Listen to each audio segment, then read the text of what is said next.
Good evening, all the faculties, and good evening, all the participants. We are going to have a very exciting session of ACON, and I welcome you all on behalf of the ACON Organizing Committee, especially our beloved professor and respected professor, Dr. Manutosh Paja. Good afternoon, sir, and also our immediate past president, Dr. Mrinal Kanti Das, Dr. Dilip Kumar, who is the NIC, who is the chairman of this great meeting, and I wish all the success. And I also greet all the participants of the meeting. This will be a complex coronary lesion, and I hand over the mic to Dr. Dilip Kumar for further comments, and then to Professor Paja. Thank you, sir, and good evening, everyone. On behalf of the organizing committee, I welcome you all to ICON 2021. And I hope this two-day virtual conference will be really an experience for all of us. Without delaying anything, let us start the scientific proceedings. Over to Dr. Saurabh. Good afternoon, everyone. On behalf of the organizing committee of ICON 2021, I welcome you all to the first session, Toolkits of Cardiovascular Intervention. The chairpersons of this session are Dr. Neil Bordoloi, Dr. Manutosh Panja, Dr. P.S. Banerjee, Dr. Ashok Dhar, and Dr. Raja Ray. This session will be moderated by Dr. Dhiman Khali, and the expert panelists for this session are Dr. Siddharth Mani, Dr. Ratin Karmakar, Dr. Kaushik Biswas, and Dr. Prashant Panda. I will request the chairperson and the moderator to take over the proceedings from here. Thank you. So, Dr. Paja, a few words. Yes, thank you. Good evening to all. I think it will be a very wonderful conference. Everywhere used to hear, and on the guidance of the NIC chairman, Dr. Ganguly, and Dr. Dhiman Kahali, and Dr. Dilip Kumar, scientific chairman, I think it is very fruitful for upgradation knowledge, all the interventional cardiologists of India and abroad. So with the pivot, I think this today is the first speaker, and subject is the what should be all the material in this cell.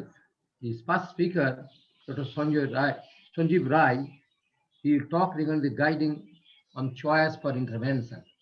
We'll start. Dr. Sanjeev Rai has yet not joined. Dr. R.D. Yadav will be first presenters.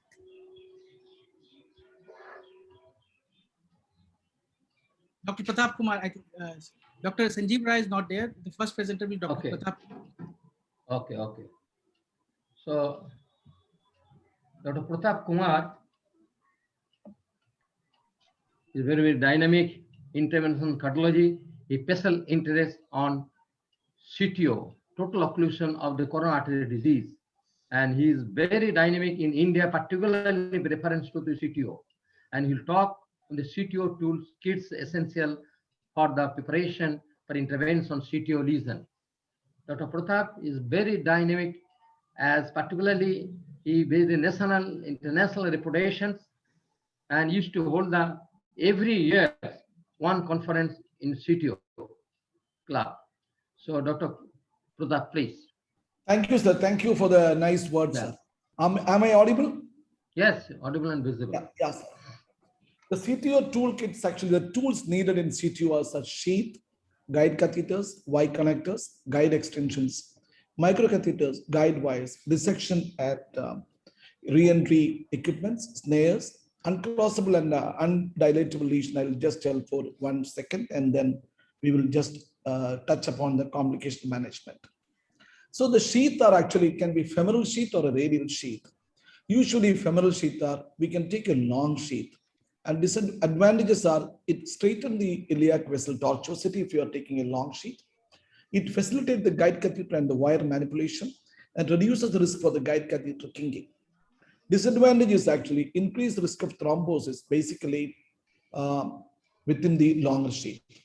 And the disadvantage of the 6 French guide in a radial sheath, it's actually having a weaker support and inability to use the trapping techniques. So guide catheter is a retrograde approach. You can use a 6 French radial guide for the retrograde side and 8 French for the femoral. You have to use a 90 centimeter long guide in retrograde. It shortens the distance that retrograde wire need to be externalized. Side hole catheters for RCA CTO and definitely not for an unprotected left main. It prevents the pressure dampening, but may allow the antegrade flow into the vessel. At the same time, may decrease the risk of hydraulic dissection, including antegrade contrast injection. What are the pros and cons of the catheters? 6 French, all transradial, less bleeding, but it cannot always trap the corsair. All ADR cannot be done through that. 7 French, corsair and trap and crossbars and trap also possible, but no stingray and trap. Trap is not possible in the presence of stingray if you have a 7 French. 8 French actually very good. If you wanted to have a stingray and trap, you can have a real-time IVUS only can be done by a 8 French catheter. Guide extensions are available. You know that GuideZilla, trap liner, guide liner available. You have a guide liner actually in a PTFE coat and stainless steel. Actually, the guide liner, guide extension plus trapping, it is impossible. Actually, trap liner is actually a guide extension plus trapping, not available. GuideZilla is usually available in our places. Basically, this is a atraumatic guide, and it is very important in tracking the stent also. It's a navigation catheter, is a guide liner. Again, is same as the guide liner, GuideZilla. It is actually a guide liner can be used, or a GuideZilla can be used even for tracking a stent down, even antegrade, as well as for the retrograde. Sometimes in guide liner, when you have a difficulty, you can take a guide liner. A retrograde wire can move very fast up, like the wire moving up. You can see the wire is moving up and taken inside. You can see the wire is actually moving up, and subsequently in this slide, which very clearly you can understand that the GuideZilla, the wire enters the guide liner, and subsequently we finish the procedure. So that is advantage of the GuideZilla. The complication possible during guide extensions, the deformation of the guide wires, stents or equipments, and you have a chance of a coronary dissection. That is why whenever you take a GuideZilla or guide liner, you should always move with a balloon. And it provides a better support actually over the wire system. It can be provide the better support, increase reshaping of the wire, easy guide wire extension, and protects the proximal part of the vessel. So microcatheters are preferred over the balloon system. Accurate visualization of the tip location. It is more flexible, less tendency to kink. So there are, what is the advantage of the guide wire and the microcatheter? Wire alone, only the tip of the guide wire curves back at the proximal fibrous cap. In presence of the microcatheter, you can push the wire into the strong fibrous cap and cross the lesion. What is the wide spectrum available? You have a OTW balloon. If you have a fine cross, you have a super cross, you have a turnpike, corsair, and turnpike spiral and turnpike available. These are the things. In a retrograde system, a minimum for torque transmission with the OTW balloon and maximum with the turnpike. There are two types of catheters. One is a pushable microcatheter, rotatable microcatheter. Pushable microcatheters are the fine cross and MCAT, and rotatable microcatheters are corsair and turnpike spiral. Actually, you can use a rotatable microcatheter. Retrograde is corsair and turnpike, and you can use fine cross for the retrograde also. This is actually a Corsair Pro example. Corsair Pro and Corsair, there is a difference actually. The radiopaque marker is removed to increase the flexibility in Corsair Pro. So this is actually a Corsair Pro. You can again take and back for the antegrade as well as retrograde in the Corsair Pro. This is actually an retrograde system, and the other one, the wire is moving easily and goes thick. Caravelle is another designed to advance with a forward push, and it is not for torqueability. And this is actually ultra low profile tip. That is advantage of this one, 0.48. That is actually 1.4 French is the ultra low profile tip. The Corsair, again, this is a Caravelle I'm taking from the retrograde wire into the septal, and it is going easily up. You can take in both the ways. Fine cross is another one, 2.6 French is the catheter, but the fine cross is to be used for delivering the coils also. It's a body of the CTO vessels are very easy, and in a fibrocalcific obstacle, it is the best microcatheter available. Turnpike and turnpike LP, turnpike spiral are not available. Only one thing I should understand is a clockwise to advance and counterclockwise to withdraw for the turnpike spiral and gold. And this is the torqueable microcatheter is a turnpike, corsair and turnpike. The non-torqueable are the Caravelle and the fine cross. So Taunus is actually rarely used nowadays with 8 French braid is there. Two cases where the Taunus did advance and Taunus used for when the fine cross is not there. These are the cases where the severely calcified lesion where the Taunus can help you. Mamba is not available. I'm not going. Twin pass microcatheters is very important. Crusade and Nanser catheters available. What are the advantages of the Crusade and Sasuke available? It is used for the parallel wiring the side branch, facilitate the reverse guide wire technique, wire CTO with a bifurcation in the distal cap as well as the proximal cap by the fine cross. A dual lumen catheter is actually used for parallel wires. Wire is in the subintimal space. Next wire can go into the second guide wire, can go into the true lumen. This is actually an example. I'm just showing the example. Actually, the second wire comes.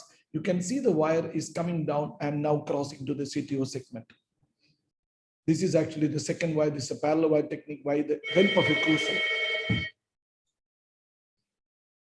And supercross, actually, you can, in a saphenous vein graft, it can turn out to 45, 90, 120, and 90-degree axis. You can have multi-cross and center cross actually provide anchoring and 3 separate lumens and single large lumen.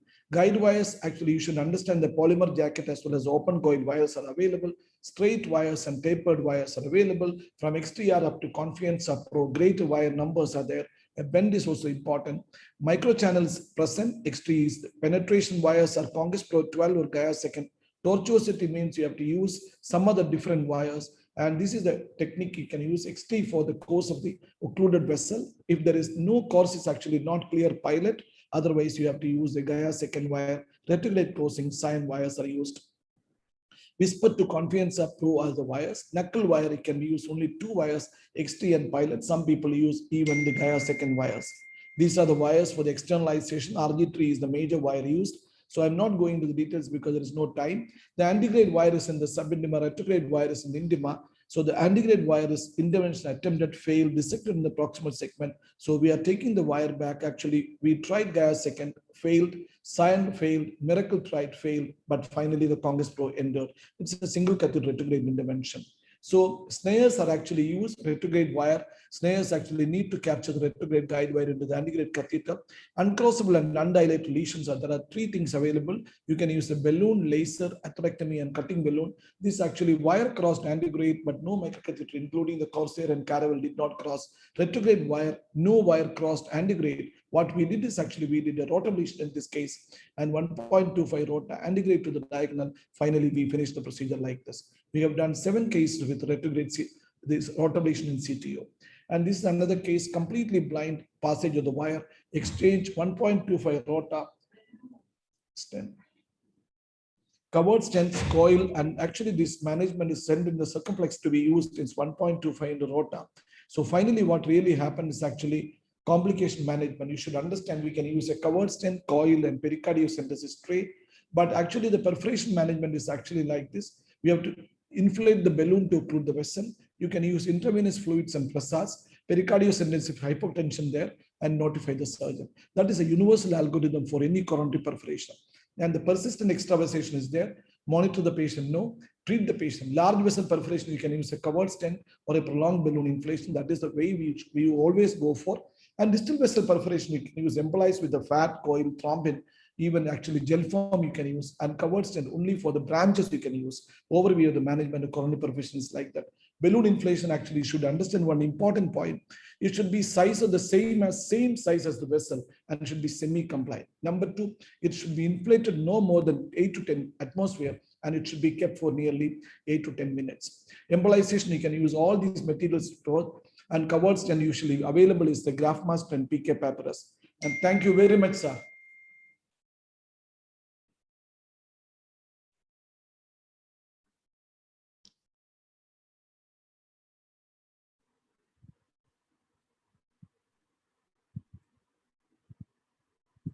Dr. Panja, please unmute yourself, sir.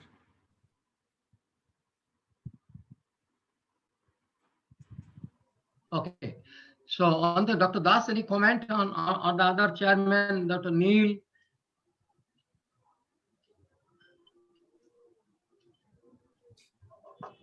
Because time was very yes. little, so I was very fast. Yes. Particularly basis of the Nick balloon, Nick nano balloon, how much you use to utilize when there be nano sometimes used it is only lowest 0.85. Yes, sir. Actually, Nick Nano is a good balloon. After crossing the wire, If your device is not crossed, is one balloon which can use in the 0.85 is the diameter. It is not even 1 millimeter. It can be used, and moreover, it can dilate up to nearly 25-30 atmosphere. It can create a real lumen there. That is one advantage. It is used especially for the calcified lesion. When you have no tonus, this is one way to go ahead with a severely fibrocalcified lesion. And instead of using a rota in the direct entry, you can use a Nick Nano balloon. Subsequently, you can do a rota. In case of balloon tamponade, and what are the site for placed on the side of the balloon, whether the site along the side of the perforation or it is proximal to the perforation? Always, they're always proximal to the perforation. If you have a side branch perforation, again, just proximal to the perforation. If you have a PDA or PLV, small branch is perforated, you go up to the PDA and then balloon tamponade. The most important thing is the size of the balloon should be 1:1. Plus, it should go only 8 to 10 atmosphere. Yeah. Number 3, it should be for nearly 8 to 10 minutes. Usually people think that it is only 2 minutes required. No. It should be a long time till the patient gets an ischemia. Dr. Pratap Kumar, in the Yes, Stingray, Another question. the subintimal perforation, the wire is allowed to put again into the lumen. But sir. Suppose without Stingray, the guide wire goes to the subintimal tissue in a CTO management and then again goes back to the lumen. Then what will be your approach in that particular? Sir, actually, there are two things very important. Whether you are using a Stingray crossbars or you are using a knuckle wire, both of the techniques are creating a subintimal area. And subintimal dissection is created. It's a partial subintimal dissection is created by Stingray crossbars, and other one knuckling wire. Knuckle wire is actually can be used either by Fielder XT or by Pilot 50, or you can use a Gaia wires also. Once you come down, when the puncturing from the subintimal to the intimal, you should always have a tougher wire. Tougher wire means Congress Pro 9, Congress Pro 12, and minimum a Miracle 6 or Miracle 12 is required. Otherwise, or Hornet wires. And it is difficult for entry from subintimal to intima with a normal wires. That's the most important thing. Stingray wire is also a very tough wire. Yeah.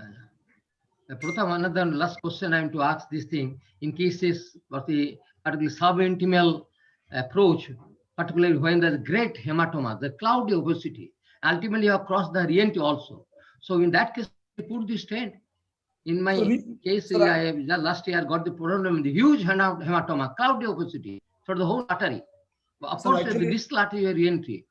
So I will always tell you that you should do only a balloon dilatation and come out, or you do a cutting balloon and tap the blood out. These are the two things. And finally, don't do a balloon stenting that time. Just leave the patient. If the patient is having no problem, you call the patient again, sir. That will be very, very nice. And there are a lot of people, yes. We do a repeat procedure after 6 weeks and we are becoming successful. People are unnecessarily putting stent across and then come into problems. I have seen a live case. I was actually moderating the case. I clearly told him not to put a stent. Finally, he put a stent, there is no flow. And so it is actually sometimes people will be more enthusiastic to put a stent. It should not be done, sir. No, that is good advice. I've done the same case on my case. So he required the 60 millimeter long stent, but ultimately I'm not giving it. Ultimately, after 6 months, he came for pain and CABG done that case. Okay, yes, if there is no question, we can proceed to the next speaker. Dr. Das, call next person. Thank you, sir. Thank you, sir. Okay, thank you very much. Dilip, next speaker, who is available now? R.D. Yadav. Have you joined, Dr. R.D. Yadav? Sir, Dr. Sanjeev Rai was the first presenter. He has joined, so we can ask. Okay, he has joined. And so then we can go to the Dr. Sanjeev Rai himself. So guiding choice. Dr. Sanjeev Rai, please. Floor is yours. So good evening, everybody. I'm sorry because of the net connectivity, yes, I was late to join. So I'm supposed to discuss on the guiding catheter today. So guide next to the appropriate case selection, the selection of the appropriate guide catheter is the most important decision. And this makes the procedure easy, shorter, and safer. Adequate points that we need to look for is the appropriate size of the lumen of the guide catheter that we are choosing and the shape, so that it is very coaxially oriented and gives adequate support. So to make appropriate selection, first we need to understand the functional aspect of the guide and its composition. So guide catheter basic function is it serves as a basic vehicle for the contrast injection and give you an angiographic assessment. It can also measure and monitor the hemodynamics. And most importantly, it provides supportive conduit for the advancement of the guide wire and devices for the diagnosis of therapy. And that is why it differs from that is how it differs from the diagnostic catheter, that it serves as a conduit for further device and wires transport and gives adequate equipment advancement. Now, if you look at the construction of the guide, it has a stiffer body, a variable offer curves, and then there is a atraumatic tip, and the lumen is quite large. Now, traditionally, this has been a 3-layer where we have a PTFE coated inner layer and then the wire braiding, and followed by an outer jacket of the nylon elastomer. But the current hybrid varieties where full wall technology is there, these are encapsulated wire, so that you get, instead of 3 layers, a much larger lumen and just a single layer of the catheter. The curves, what we see here is a primary curve and the secondary curve, and some of them have a tertiary curve in that. The basic primary curve is the curve between the tip and thereafter the distal most curve. And then the secondary curves, actually, it touches the contralateral aortic valve to give the support. So most importantly, when we communicate about the guide catheter, we talk in terms of the curve or the tip length. And curve and tip length is not the length from the tip to the primary curve, but it is the distance between the primary and the secondary curve. So that when we communicate, if we say JL3, that means it is 3 centimeter distance between the primary and the secondary curve, as also 4 and 5, so on, so forth. So similarly, when we talk about the AL 0.75 and 0.2, it is the distance between the primary and the secondary curve, and like in JR also in a similar way.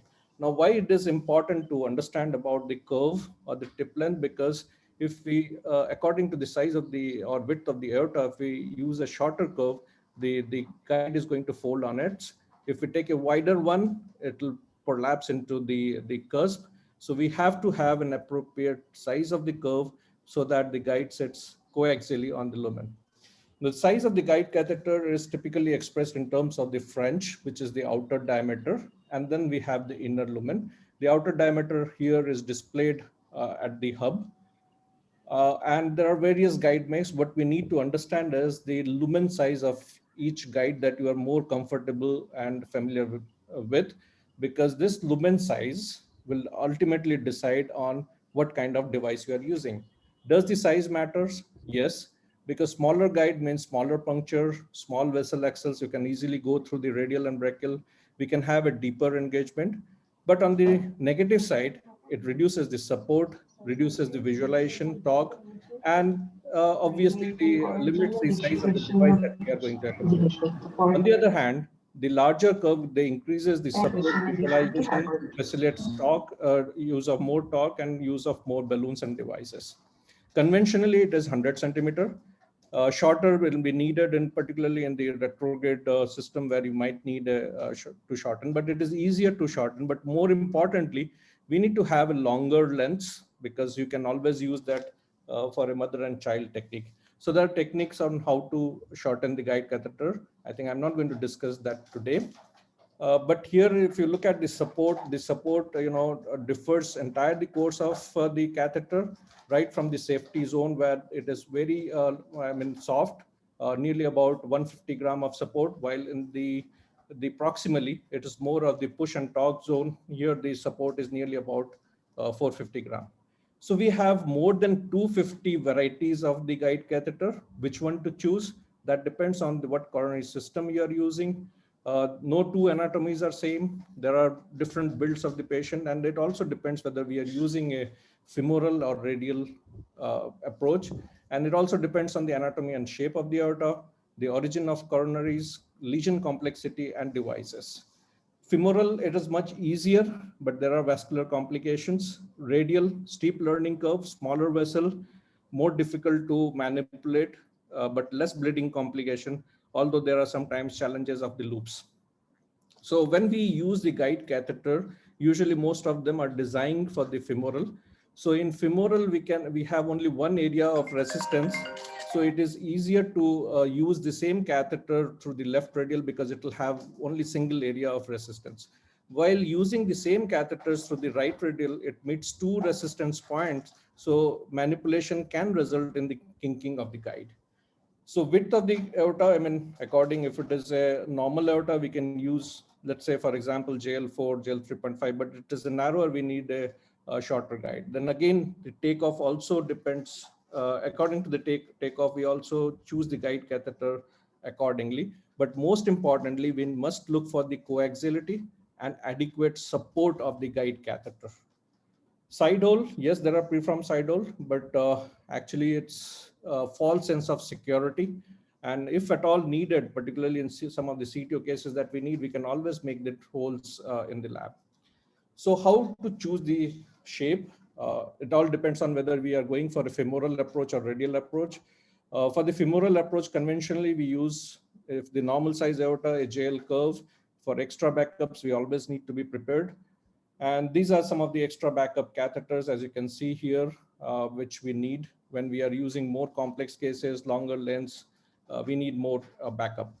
For the radial approach, again, if it is a normal, we can use a JL, we can use the same, backup catheters. We can use the Amplatz, which can hook both of them. But if we have a separate origin, sometimes a curve, a size up and down is needed to selectively hook the circumflex or the LAD origin separately. For the right, conventionally we use JR. It has an advantage that it can be used for a deep sitting and give an active support. It is quite okay with the inferior takeoff and ostial lesions. But if we need more support, more passive support, and Amplatz is a good catheter. So this is how the deep sitting of the catheter is done using a JR catheter. You can look at here, we had a complex lesion. It was difficult to push the balloon. So the guide catheter over the balloon has been deeply engaged. And then again, as also within the stent, it was needed, we could do that. So, and there are certain curves which are having an extra support, like for example, the XB, the RT and RBO. So these are some of the extra backup catheters which always is needed. For the radial approach, yes, we can do with the JR. For some extra supports or for the anterior takeoff, we need a hockey stick or an Amplatz that gives a good support. But radial, the RCA has a variable origin. So when it is a normal origin, JR is enough. If it is a slightly anterior origin, you need a hockey stick like guiding catheter. More anterior, you'll need an Amplatz like catheter. And if it is a Shepard-Cook, you need an extra backup catheters. So these are the key points as far as the selection of the catheter of the normal coronaries is concerned. Normally takeoff catheter, coronary, native coronary is concerned. Regarding bypass grafts, we have the venous grafts and the arterial grafts. So venous grafts, like for example, in the RCA, it is more often an inferior takeoff, so multi-purpose does fine. Otherwise, JR can work fine in the horizontal takeoff. When it comes to the left system, horizontal takeoff, if it is there, Judkins is fine. Amplatz is for an extra backup. And if it is a superior, you need a hockey stick or the left coronary bypass like grafts. So these are an examples of the use of Amplatz catheter for the SPG graft to the OM, while for the multi-purpose catheter for the inferior takeoff of the RCA as shown here. These are the various catheters which have been used for the transradial approach for cannulating the venous grafts, which can be done through the right radial approach. Left radial has an advantage that you can also do the Lima angiography in that. For conventional femoral approach to the bypass graft, the IMA catheters are preferred. We can use it with the JR. What about radial approach? Now, radial approach, we have dedicated shapes of the catheter, and sometimes even a single catheter are used. These are the dedicated shape. I won't say not a must have, but one of them should be on the shelf. Particularly Ikari and Kimni are good. And we have the single catheter used in the radial approach, like for example, and use of a M radial or Amplatz, which can engage both the sides. So this is one example where I did with M radial curve. and I could cannulate selectively both and complete the procedure. So if you look at the overall preference of guide catheter, most often even through the right radial, the dedicated femoral shapes are quite adequate, but in some of the cases we need special shapes or the extra backup catheters for which we should be prepared. The most importantly, there are challenges doing the radial, and that depends on the angle between the innominate artery and the aorta. And sometimes just a deep respiration can straighten that out. Whenever we try to push the wire and the wire goes to the descending aorta, that means there is a lot of angulation and we need some manipulation which comes with certain expertise. But more importantly, the challenge is with the lusoria-like deformity where you need some extra skills hooking the left side with an extra backup like catheter, and RCA can be done with the JR or the AR. Anomalous coronaries, yes, again, there are certain challenging and more variation is with the right side. Right side, if originates from the left sinus, it can be hooked with a jail or Emplart's catheter, or sometimes even an extra backup catheter like here, where the origin was very close to the left main. But if it is again, if it is through the right sinus or very close to the commissure, you need an Emplart's right-like shape which can do it. Anomalous origin of circumflex from the right sinus, again, in these cases, the RCA or the Emplart's right works most often. Sometimes multipurpose curve is helpful if it is inferiorly directed. Finally, coming to the sheathless guide, we all know the radial has a lower caliber, and whenever we try to accommodate larger wider guides, there is a razor-like effect. So sheathless is preferred. We have two sheathless system. I had a chance of using Nashai samples. It's a very good catheter, but unfortunately not available in India. The size is the half size more than the usual sheath. And this is like a long introducer sheath, which can be introduced through the radial. And it has all the curves which we need for routine purpose. So we can always work on it. So the other system that we have is the railway. Now here it is, we have two, dilator like thing, long dilators over which we can exchange. These are 0.21 compatible and 0.35. And we just, introduce our usual, the catheter over this. And this is one of the cases which I did almost 3 days back using a 6 French JR and then railroading it to expand it to a 7 French XP catheter using this railway system. There are other techniques, of course, using a mother and child technique or a balloon assisted technique, but it needs again extra cost, which is incurred. So we can have complications using guide catheter. This usually involves a dissection either of the aorta or the ostial. Sometimes there can be spasm or embolization of the thrombus. And finally, the access site injury can be there. So to conclude, guide catheter selection is key to procedure success. Knowledge of catheter construction and design offer important benefits to guide the catheter selection. Selection depends on the access approach, anatomy, lesion location, and morphology. We need to find a catheter that works best, and practice makes one perfect. To start with, we can have simple catheters for simple lesions and extra backups for complex lesions. But sometimes you should always have special shapes which can be needed in a complex anatomy on your shelf. Dedicated TRI catheters are useful, in particular the single catheter used for both sides. In 5% of the cases, I find that sheathless guide system is very useful, particularly in complex PCIs with radial anatomy, which requires larger lumen catheter. Thank you.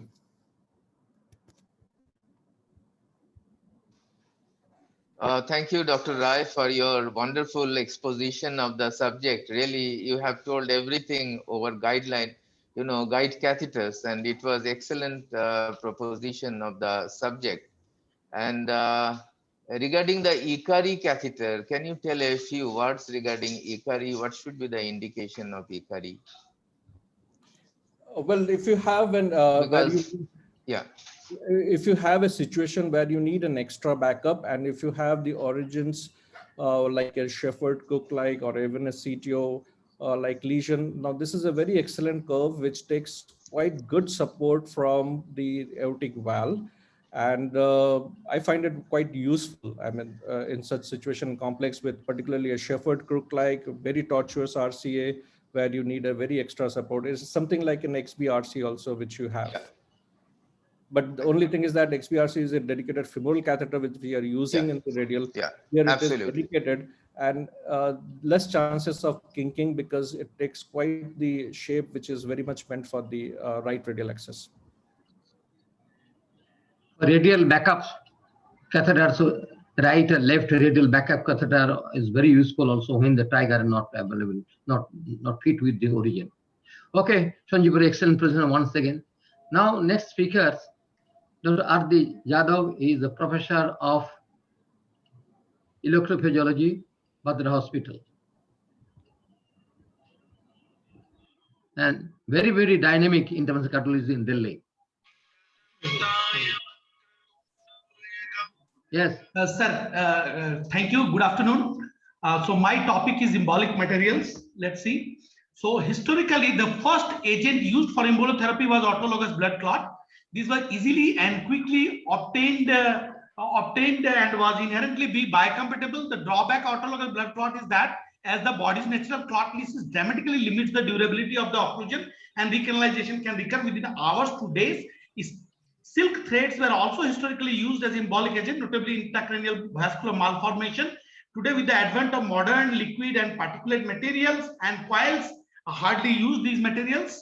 So what are the embolic agents? Temporary embolic agents are gel form, collagen, thrombin. Permanent are PVA particles, embospheres, the TAGM. Liquid agents like glue, that is N-butyl cyanoacrylate, onyx, alcohol, L-gel.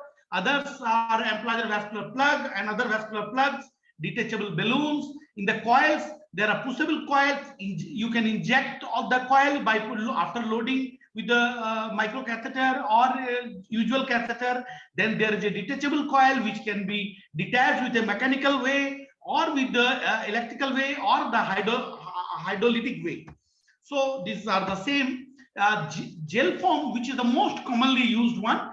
Gelatin foam, gel foam has been used as an intravascular embolization agent for more than 30 years, with the first intravascular use in 1964 for cavernous carotid fistula. Since that time, gel foam has evolved into a common agent used for a variety of applications.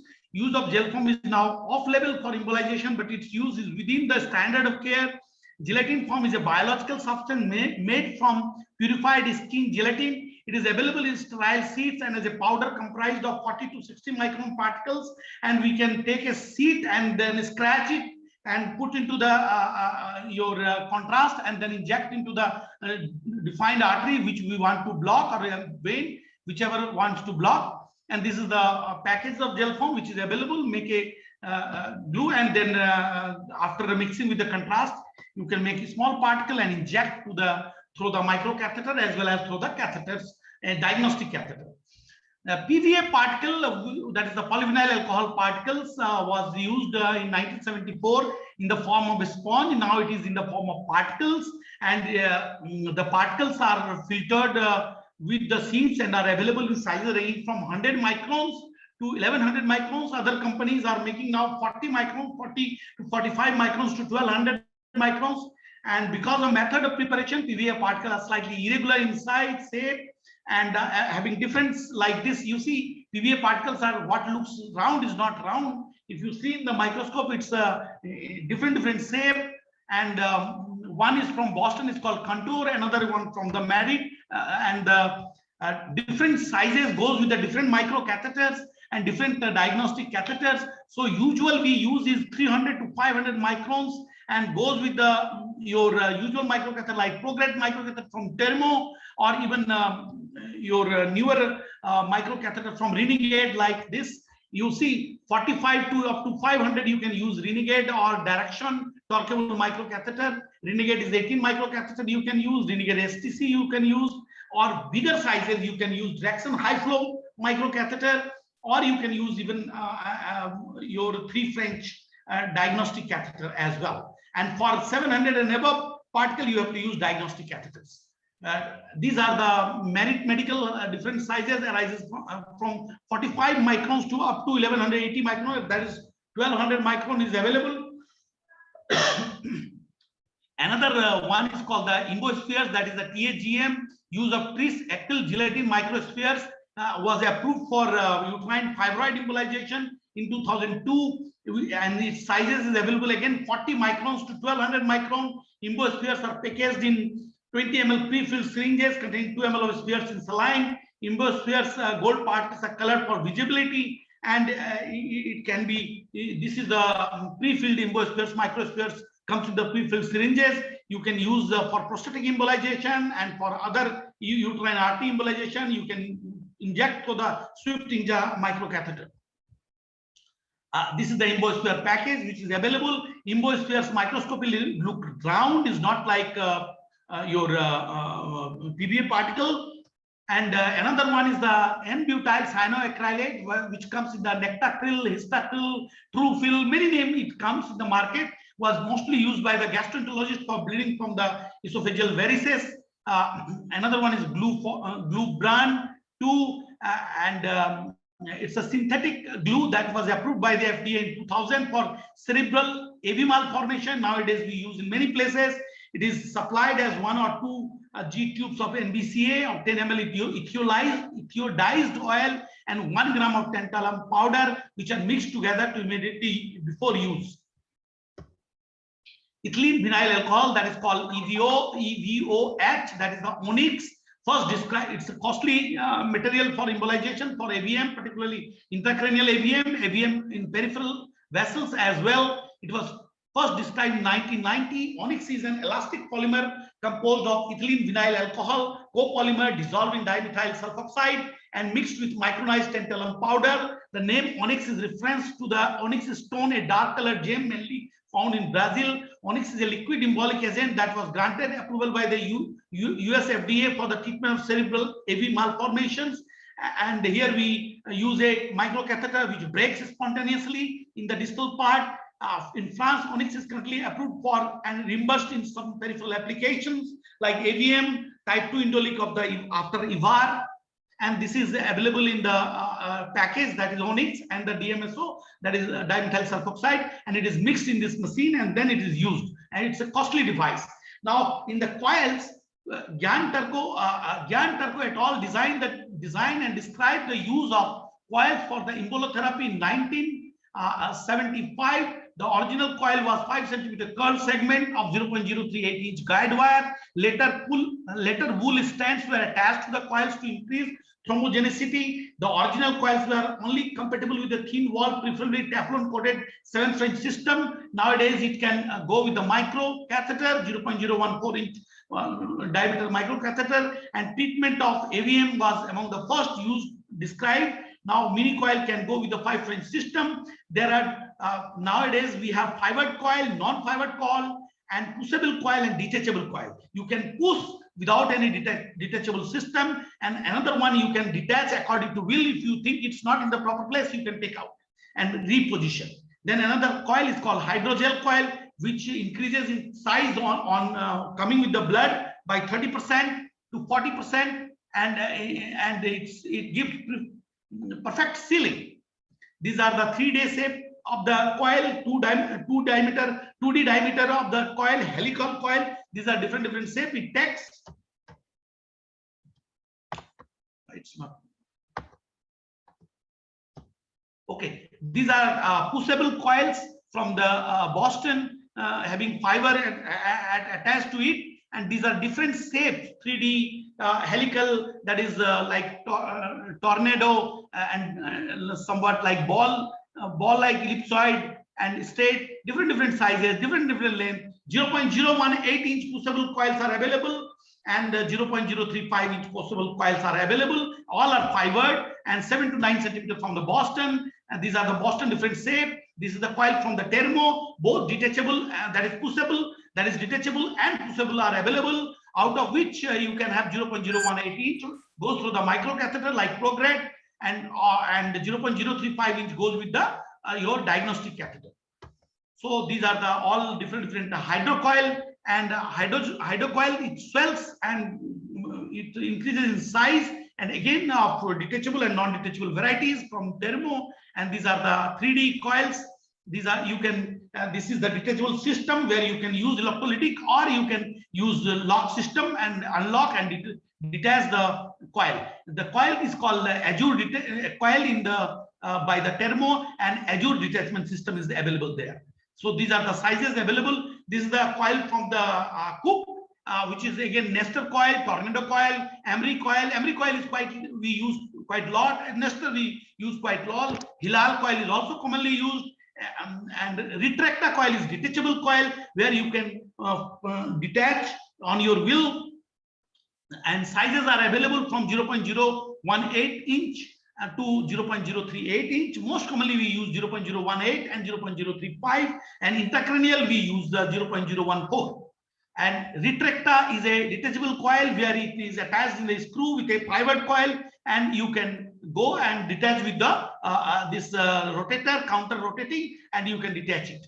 Emery coil is a pushable coil. You can embolize any vessels or AVM in the peripheral, kidney, anywhere, and it's a pivot coil. So there are Dacron and PTFE covering is there.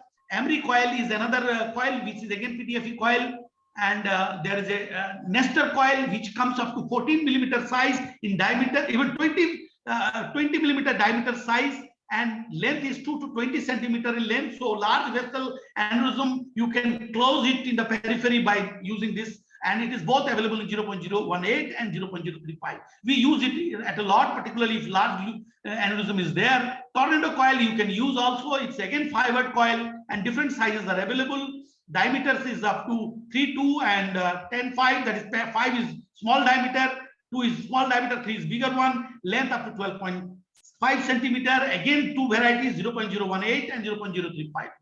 Hilal embolization microcoil is quite commonly used, and microcatheter 0.018 coil goes with the Cantata microcatheter, which is very user-friendly catheter. You can even push the coil by injecting the dye or saline. Time up, sir. Yeah. This is the way different cross-sectional.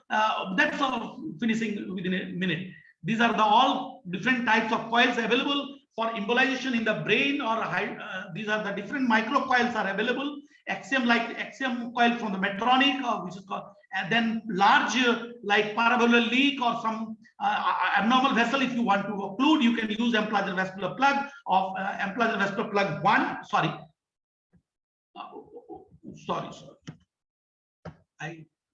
Sorry. Just can I go one? Just I want to show the case, and that's all.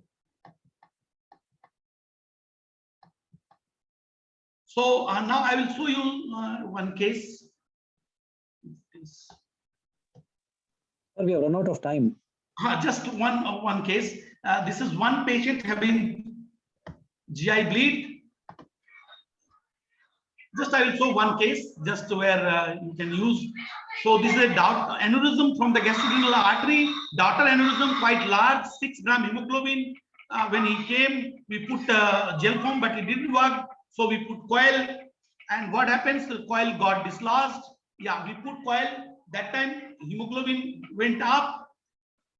It occluded. Yeah, it occluded. But what happens? Again, it burst. The small aneurysm burst into the large aneurysm. That is the daughter aneurysm. And then we have another options. So we use the covered stent. 4.8 millimeter into 26 millimeter covered stent from the what is called graft master, and then it is closed and without any problem, and he recovers. It's doing fine. Another patient, like 26-year-old female, vascular malformation of the uterus, and we used here gel foam particle. This is from both the sides, and this patient was bleeding. This lady was bleeding like anything. She wanted to having baby, and so you cannot remove the uterus, such a large one. And thank you. Okay, thank you very much, Yadav. Dr. Kahale, any comment last? I think we'll discuss later on if time permits. So to summarize, just I want to tell Dr. Jadhav, first of all, congratulations. You have given a wonderful lecture, wonderful predisposition of the subject. I really congratulate you. Now you have given a big list. So can you summarize that what we use or what you use in your lab or your associated consultants during when it is needed? What are the things you use? Just in short, mainly Yeah, in coronaries, because we mainly need in coronaries. Those yeah, who does these jobs, you know, they're specialized and yeah. they do it nowadays. Yeah, thank you. Sir, in coronary, say at the tip of the LED or at tip of the PDA PLV get perforated, we use 0.018 microcatheter, fibered microcatheter from the Cook company. And this fibered microcatheter gets immediately thrombosed, and it comes in a packet with 2 coils. So, and it goes with the cantata microcatheter or prograde microcatheter with 0.021 lumen. So if you have prograde microcatheter 135 or 150, whatever you have in your lab, go with that into the terminal part, and then you can load this micro coil from behind, and then push with the PTCA wire or even 0.018 wire. Okay. Okay, fine. Say if you don't have 0.018 wire in your lab, so then you can inject with the saline, and it will go to the pushed by the saline or by the dye to the distal part where you want to intend to close. But in your routine practice, coronary perforation you presented in the live year before, you use the only component balloon. 90% cases is successful. Yeah. Yes. Okay. Thank you very much. Yeah. That's it. Thank you very much. Next speaker, Dr. Dilip Kumar, is the scientific chairman of this today conference, and he is very dynamic interventional cardiologist and head of the department of cardiology and the Medical Supervisory Hospital. I am proud of him, and he worked with me 3 years in Postgraduate Institute, IPGMR. Dr. Dilip Kumar, please. He will talk on the percloser device. Thank you so much, sir. And I take pleasure again, and I extend my thanks to everyone from international, national faculties and delegates. So my topic is vascular closure devices. The use of these devices have gone really high in last couple of years, thanks to the increased number of TAVIs and endovascular interventions. So it all started in 1953 when Dr. Saldinger demonstrated and showed a way that we can push the catheter or a sheath over into the vessel. And since then, percutaneous access through the common femoral artery has become one of the most common modes of vascular access for both diagnostic and therapeutic procedures. Roughly around 8 million procedures are happening each year. And although these are not free of complications, we see complications around range of 3 to 5%, starting from minor to severe, minor like ecchymosis, hematoma, mild hematoma, small pseudoaneurysms to serious ones like retroperitoneal hemorrhage, thrombosis, and infection. The substrate which are having high risk for access complications are female gender, obese patients, elderly patients, patients with coagulopathy, patients on antiplatelets and anticoagulants with peripheral vascular disease, patients of chronic kidney disease, and patients of aortic insufficiency. When we use a vascular closure device, the goal is to reduce time to hemostasis and ambulation, better saving nursing time, optimal utilization of paramedical staff, reduced access site complications, and the most important is improved patient satisfaction. Manual compression is still the most desired one and most commonly used. Assisted manual compression is basically used more in radial procedures.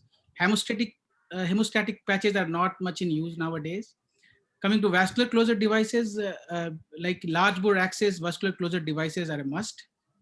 And they are of 2 varieties. One is active approximators like clip or staple based devices like StarClose, and the other one is suture based devices like PerClose, ProGlide, and ProStar. So these are the ones which are commonly used. And there are also passive approximators where collagen based plugs are used, or sealants or gel based plugs are used to seal the rent. I will be discussing basically on 3 devices which are commonly used. These are AngioSeal's ProGlide and Mantha device. AngioSeal is used when the bore access is 7 to 9 French, and ProGlide can be used from 6 to 21 French accesses. More than 8 to 9 French access, we have to use 2 or 3 ProGlides sometimes. And Mantha device is a single device, single piece device which can be used up to 12 to 25 French. So these are angioseals. I will take you through a small animation. Main components. So this is basically a depth locator is there. This is a depth locator, and locate the artery by threading the angioceal arteriotomy locator insertion sheath assembly over the guide wire through the. So once the blood flow comes, we come to know that this is the place where this is the depth of the vessel, and we reconfirm it by pulling and pushing it when the blood stops and blood comes out. And with this idea of depth, we take the device, and the device, this is the collagen plug, and we take it inside. We release the anchor. This is the anchor, at this point. and that then this anchor is pulled so that it hooks to the wall, and then we deliver the collagen. Continue withdrawing of device and sheath until resistance is felt. A green tamper tube will become visible. And then with the use of this tamper tube, we push the collagen so that it abuts the vascular wall. Cut the suture And below it the closes clear the rent. stop to remove the tamper tube. And the suture is cut. So this is how angioseal is used, but the angioseal has a problem that it has to be used in a kind of controlled atmosphere, and temperature has to be maintained from 15 degrees to 25 degrees Celsius. The most commonly used are proglides, which has to be, there will be demonstration, prepared again with betadine solution to avoid any infection. And we take a long wire for this, not a short wire. Then once the sheet is withdrawn on the long wire, then a gentle pressure has to be put here. And then we take this, and on this long wire, we take this proglide. And once it reaches the guide wire exit port, is just after near the skin. Guide wire exit, the guide wire is out. Now at this, it should be at 45 degrees, and now you remove this. The guide wire is out and the sheath is in. Now you have to take this inside the artery, and you push it till spurt of blood comes from here.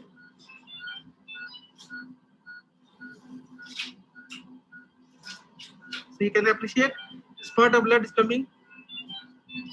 So now you have to, now we release the pedal, hold this what is called foot, left hand, and you can appreciate the blood is coming.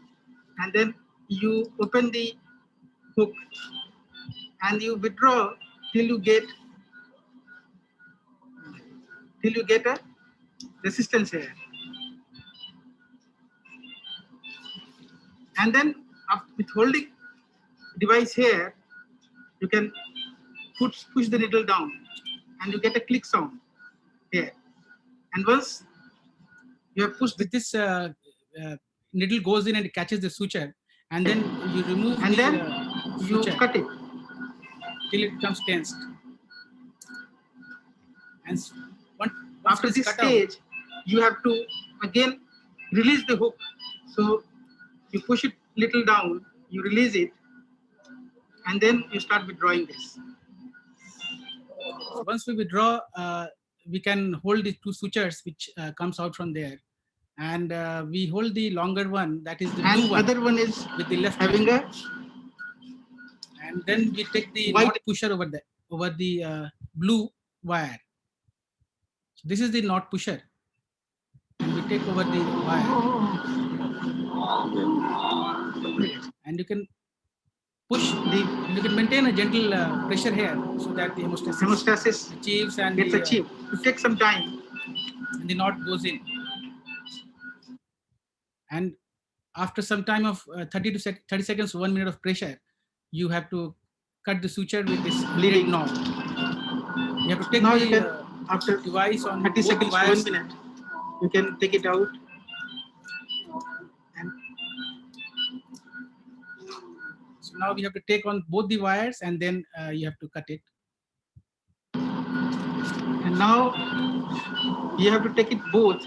You have to remove the suture. So now you have to, both the wire has to be held, and then you go again deep.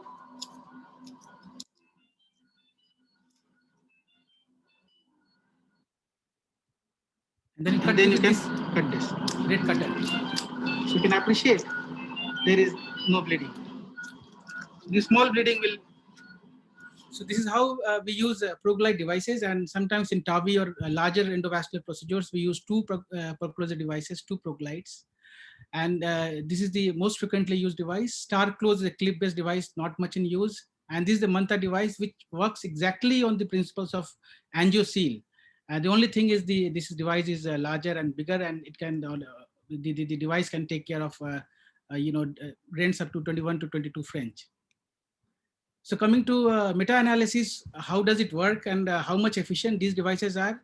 If we leave behind the large bore accesses and normal in diagnostic and therapeutic procedures, when we use in normal 7 to 8 French therapeutic procedures, the use of devices has not shown any difference in the incidence of vascular injury or with VCDs against the manual compression. Also, there was no difference demonstrated in the efficacy or safety of VCDs with different mechanisms of action. So in summary, these are excellent tools when we are going for devices like TAVI or endovascular procedures, larger rents, more than 8 French access. But for smaller access like 7 French or 6 French, the use of these devices should be left on physician's discretion. Thank you so much for the patient hearing.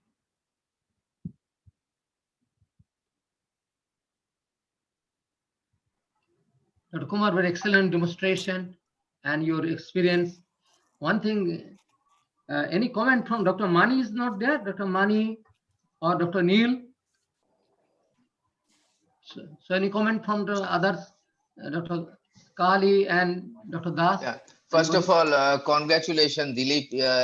You are day by day becoming versatile. I am really proud of you. Not only I, as Professor Paja told, all of us are proud of you.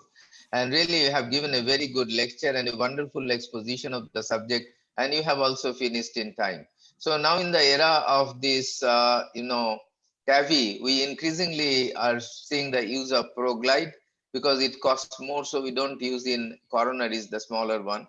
But, in TAVI, we have to use it and everybody has to know about it. So excellent demonstration. You have shown yourself. So thank you very much for your excellent disposition of the subject. Congratulations, Dilip. Wonderful. Do you think after the Manta device will come in India, the ProGlide Perclose will be, I think, off? So may I request the chairpersons to invite the next presenter because we are already running. Yeah, who is the next presenter? Dilip, I haven't got the list. So next speaker, I think the peripheral tools kits, and Dr. Subbu Rai Chaudhary. Is there? Dr. Rai Chaudhary? Yes, I am. Please start the lectures on the peripheral tools kits, which is essential. Okay, just 1 second. You guys are okay? Can you hear me? And you see my screen? Everything is very clear, Shubhro. Congratulations. Start, please. Okay. Thank you. Okay, thank you very much. So I'm just going to give a very quick run through. I'm sorry, this is going to be a little bit didactic because 10 minutes doesn't allow to go through cases and case-based scenarios. And the topic given to me, and many thanks for Dilip and Shunandan for actually inviting me. And Dhimanda, it's great to see you. I hope that all of you guys are safe, and it's very nice to see Professor Paja as well. Thank you very much for the invite. I'll be very quick here. So the peripheral tools that should be on everybody's shelf. So I thought that rather than actually going through whatever is available on the literature, it is better to give you an overview what I have on the shelf, rather than actually a more of a practical scenario. Okay. So the spectrum of work that we do traverses arteries, lymphatics, and veins. And when talking of arteries, we talk about embolizations, revascularizations, or the aortic syndromes. We have already heard about embolizations, starting from tumors to bronchial to trauma, GI bleed, neuro, fibroid, prostate, gastric, genicular. I won't go through these, but embolizations have been covered already. I'm going to talk a little bit about revascularization, but even amongst revascularization, I'm not going to cover stroke and carotid or the arch vessels, but these are separate areas. Stroke and carotid, arch vessels, upper limbs, aortoiliac, visceral, transplant, femoropopliteal, and below the knee. And of course, then you have the aortic syndromes and aortic dissections and aneurysm and the vasculitides, lymphatic, and this can be both in the acute or the elective setting. Lymphatic and lymphatic embolization, I'm not going to touch about. Venous also, I'm not going to talk about because I won't be able to cover dialysis access, central vein access, Budd Chiari, or vascular access related issues, or even other things like TIPS, varicocele embolization, etc. So I'm going to mainly talk a little bit about revascularization and peripheral arteries revascularization. What kit do we have on the shelf? Now, before we start about the kit, it is important to talk about the cath lab, and a good cath lab, if possible, a biplane, if not a biplane, at least a 20-inch intensified cath lab is good. If you have it with a CT scan, then it's better for embolization, for cone beam CT, and a mobile ultrasound is very, very important. But also it is important to have things like a handheld Doppler, etc. Now, a principle of any IR, and that applies as much to peripheral as much as to cardiology, is access, cross, deliver, and close, right? Those are the 4 basic steps. So when we talk about access, and the beauty in peripheral vascular intervention is that the access can be various. It can be retrograde femoral, it can be antegrade femoral, it can be radial, it can be brachial, it can be axillary, it can be tibial, it can be popliteal. So use of ultrasound is very, very useful. Use of fluoroscopy for your standard femoral access is useful. And use of this micropuncture access set, particularly by Cook or Merit, is again very, very useful, particularly when you're talking about tibial access, going retrograde from the tibial to do difficult below the knee stuff. And good hydrophilic sheets, both from Cordis and now Merit have a good quality sheets. These sheets are very, very important. Crossing and delivering is all about the rest of the talk, and I'm going to cover that very quickly. And then closure, you've already heard Dilip talk about these, so I'm not going to talk about these at all. Now, one of the key aspects of peripheral intervention is the difference in platform. And one of the difference with basic cardiology work is the fact that most of you guys will do 014 system work most of the time, whereas in the peripheral tree, you would need to change from 014 to 018 to 035 depending upon where you are. So when you're in the brain, and 010 to 014 to 018 system, when you're in the aorta and the great vessels of the arch, subclavian and brachiocephalic, I actually do 035. I know some of my cardiology colleagues do it over an 014, but I actually do it 035. This is 035. When you talk about visceral, in the past we used to do 035, but now we do it 014. In the SFA femoral-popliteal, it is 035 and 018, and in the below the knee, it is 014 and 018. So you always have to switch platforms. Your balloons, your catheters, your wires have to change depending upon which size vessels you are dealing with. So this is basically the 3 systems. Now, this bit is going to get a little bit didactic, and I'm just going to talk very briefly what I have on the shelf. On the 035 platform, as far as wires are concerned, I have standard Teflon wires, but mostly we use the Amplatz wires, 145, 180, 260. I have the Amplatz super stiff. I have super stiff wires like the Rosen or the Lundquist, particularly for aorta or for very difficult vascular, where access and crossing or angles are an issue. Of course, crossing is always with the Terumo in peripheral intervention. Unlike in the cardiology setting, where you often cross with an 014 wire, we often cross with the Terumo. Oftentimes an 035 Terumo, very rarely an 025 or an 018 Terumo. And the Terumo comes in soft and stiff variant, the blue packet and the brown packet. It can be a straight tip or a curved tip. We have all of them. And it can be a 180 length or an exchange length. Exchange length Terumo is very important, particularly, say, for example, if you're in the vascular tree in the SMA and you can't get your Cobra to follow when you're trying to go to the GDA, you can get an exchange Terumo and then get a slippy vertebral glide, etc. Then the next platform is an 018, and typically we use a V18 or a steel core. And this is where we do most of our dialysis intervention, most of our femoral-popliteal intervention. And then is our below the knee intervention. We use the 014 platform, typically a Command BMW. BMW is for crossing. The Fathom, the Transcend, these are the 014 platform wires, and we use them quite a lot. And then you've got certain 014 crossing wires.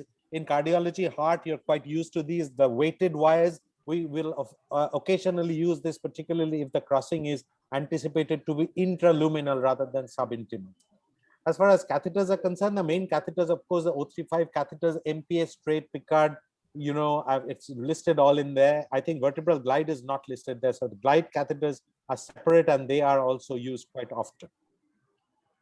The SIM and the reverse curve catheters like the SIM and the MIC, they're very, very useful in a lot of settings. For example, crossing the iliacs, etc. Micro catheters, these are a workhorse, particularly ProGrade, the swan neck preformed or the conformable catheter tip catheters which you can steam and you can change the shape, direction, fine cross, etc. And then these are in the last 5 years become very important. Support catheters, 018, 014 catheters, particularly when we're doing below the knee work. And multi-side hole infusion catheter, particularly when we're using thrombolysis. Balloons, standard non-compliant balloons, 035 platform, starting from about 3 millimeters up to 14, even 18. I've got even 24 millimeter Atlas balloons. We have large and non-compliant balloons. We have high pressure and ultra high pressure balloon, particularly in the setting of venous stenosis and venous strictures in the dialysis access scenario. We call them Conquest 40. And then of course, drug-eluting balloons. Drug-eluting balloons are to be used only after preparing the vessel, by actually after doing the adequate waste obliteration. And we use a drug-eluting balloon, particularly in the setting of femoropopliteal, rarely in the below the knee, and sometimes in dialysis access. I can talk hours on this topic, but we have the drug-eluting balloons on our shelves. And then of course, the 018 balloons, I use 018 balloons for the fistula access work, the Cook Advance and the Boston Sterling. There are other companies, Medtronic do them too. And then cutting balloons, not used as much as they used to be used in the past, because the ultra high pressure balloons with Conquest, particularly the use of cutting balloons on an 018 platform has reduced. I know that you guys use 3, 4, 5 millimeter cutting balloons. There are 6, 7, and 8 millimeter cutting balloons available in the peripheral system. And then the large workhorse in the femoropopliteal and below the knee are these ultra long balloons, up to 200 centimeter long, because when you're doing below the knee, you don't want to spend very long, because then you cause thrombosis and spasm. So you need to spend very little time. And to just briefly mention the compliant balloons, for example, when you want to tuck something, for example, after an aortic aneurysm, or you want to occlude something, for example, when you're doing a BRTO, retrograde balloon occluded transvenous obliteration. So these are compliant occluding balloons.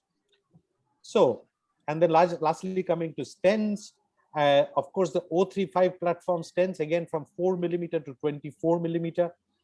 All companies make them, but the largest stents are mainly from Boston Scientific wall stents. There are crimpable stents that you can get where you can actually crimp it over a balloon. I'm not going to talk about them. And then, of course, the balloon mounted stents, and they come, what we have on the shelf is 5 to 10. I know they come up to 12, and you can crimp them to 14, 16, 18. There are certain companies that does them, but I keep 5 to 10 millimeter up to 57 millimeter in length. And then, of course, covered stents. These are difficult to keep stock, but any peripheral IR must keep covered stents on the shelf, because when you have an iliac rupture, you have very little time, and you need to, particularly fluency. We keep fluency 6, 8, 10, 12. And if you're doing venous work, then up to 14 millimeter. And of course, you have balloon mounted Bentleys and barred Covera, particularly in the venous setting. And then 018 platform, of course, the Supera is a vascular scaffold. It's not really a self-expanding stent. It's a scaffold. It can be deployed across joints, particularly across the knee or the hip joint. And it is something that we use rarely. I'm not such a great fan as some of my colleagues in Bombay and Delhi. And of course, there is the 014 platform Express SD, which is again in the kidney. You can use this in the renals or in the mesenteric vessels, etc. So, whether you want to cross it transluminally, you would have different sets of wire. If you want to cross subintimally, typically we would use a Terumo with a curve, and the technique of subintimal crossing, and you can cross long lengths, and you can revascularize long segments of peripheral arteries. Just very quickly, these are a few things that are either coming. I've used them in the UK. I still have one of this device brought from the UK. I find it very useful. A re-entry device called the Outback. Yes, one more minute. Outback, and the Outback is a re-entry device whereby you can actually, from the subintimal space, you can re-enter. I think you have it in the heart as well. And this is in the iliac, you're using a outback device to get in. So these are things. Lastly, thrombolysis. We have the Penumbra system. We have the CAT3 to CAT12, and we also have the Cleaner XT, but this is mainly used in the venous system. In the arterial system, we use the multi-side hole catheter by Cook, and when we use systemic thrombolysis. Just a few other things that you have to keep are the snares, which are very, very important. Thrombin for pseudoaneurysm, and of course the aortic stent grafts. So at the shelf, and I just wanted to say that these are interesting, fantastic cases. But as you can see, this is my last DVT case, and as you can see, we do use a lot of kit, and no wonder the cost of these procedures are not cheap. So here we used a mixture of Cleaner XT, Penumbra, and all sorts of things. But it is great fun, and it's many thanks for my colleagues to send me this invite. It's a great pleasure to have talked to you. Thank you. Thank you, Dr. Shubhro, for your wonderful speech. As usual, you are at its top, but excellent. We really enjoyed it, and next time we'll hear about the venous intervention from you. So thank you. And as Mrinal has been telling that we are going behind time, so I would request Dr.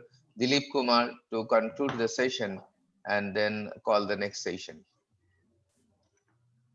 Thank you, sir. I think it was a great session, and I thank all the chairpersons, moderators, and expert panel.